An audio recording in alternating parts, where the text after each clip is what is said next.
Hello everyone, in this video I'm going to discuss the example for the differential equation regarding the radioactive. The amount Q of a radioactive substance present at the time T in a reaction is given by the differential equation. So here we have the differential equation. dQ over the dt equals to negative kQ, where the K is a positive constant if the initial amount of the substance is 100 milligram. So meaning that the time is 0, the Q is 100 milligram. N is decreased to 97. So means that now Q is equals to 97 milligram in 60. So means that T equals to 6. Determine the half-life of the substance, the amount of the radioactive substance present after 30 days. So now we are going to find the half-life, meaning that T will be equal to question mark, Q will be equals to 50 milligram. Next, T equals to 30, then Q will be equals to the question mark. So let's begin with the separable variable. So we have the dQ equals to dt. Focus on the right hand side, separate the Q and T. So here we have the negative K, and then here we have 1 over the Q. Step number 3, add on the sign of integration for both sides. So let's begin. We have the ln Q equals to negative KT plus the C. So Q will be equals to exponent negative KT multiplied with the exponent C.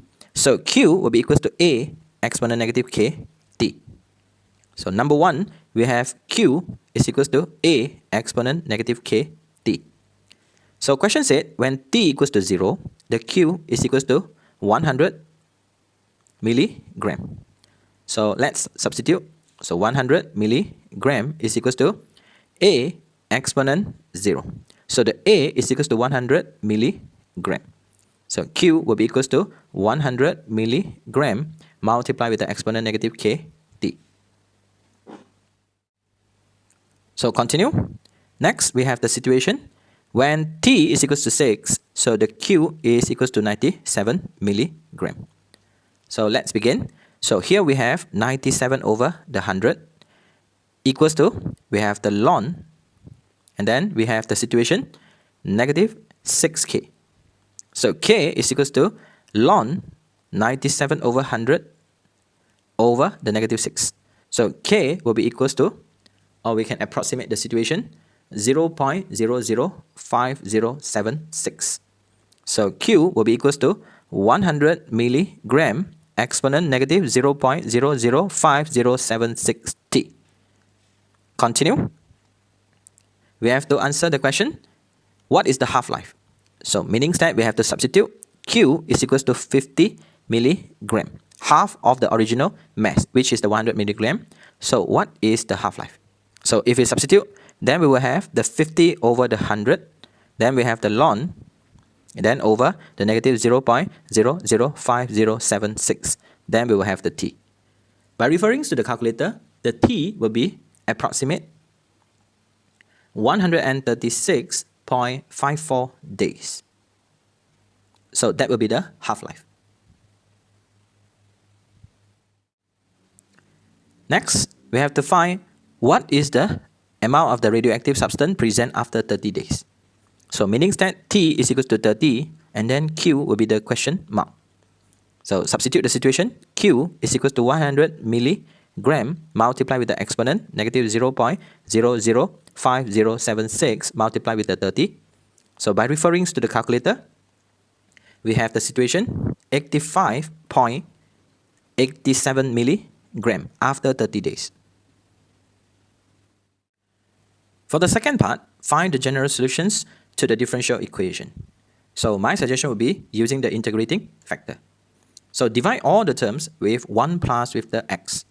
So here we will have dy dx minus we have 1 over 1 plus with the x multiplied with the y equals we have 1 plus with the x over 1 plus with the x.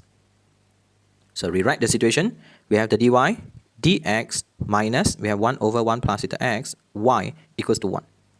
So step number 1, we have to compare the situation and then find out what is the px, where we have 1 over 1 plus with the x multiplied with the negative. Then we have the qx, which is equals to 1.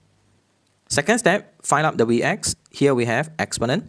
Integrate, we have negative 1 over 1 plus with the x dx. So we will have exponent negative ln 1 plus theta x. So in here we have exponent ln 1 plus theta x negative 1. So we will have this part simplify become 1. So we will have 1 over 1 plus theta x as the integrating factor. Step number 3, multiply both sides with the Vx. So refers to this part. So we have the dy dx minus we have y over 1 plus theta x equals to 1. So multiply both sides with the Vx.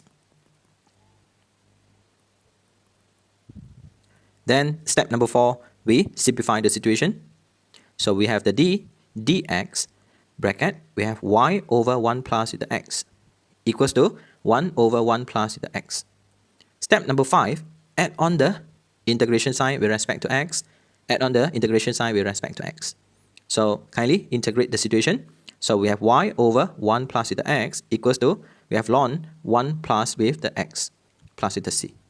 Finally, y is equals to 1 plus theta x multiply ln 1 plus theta x plus theta c 1 plus theta x. Thank you so much for watching this video. If you think the video is useful, kindly consider to like, comment, share and subscribe.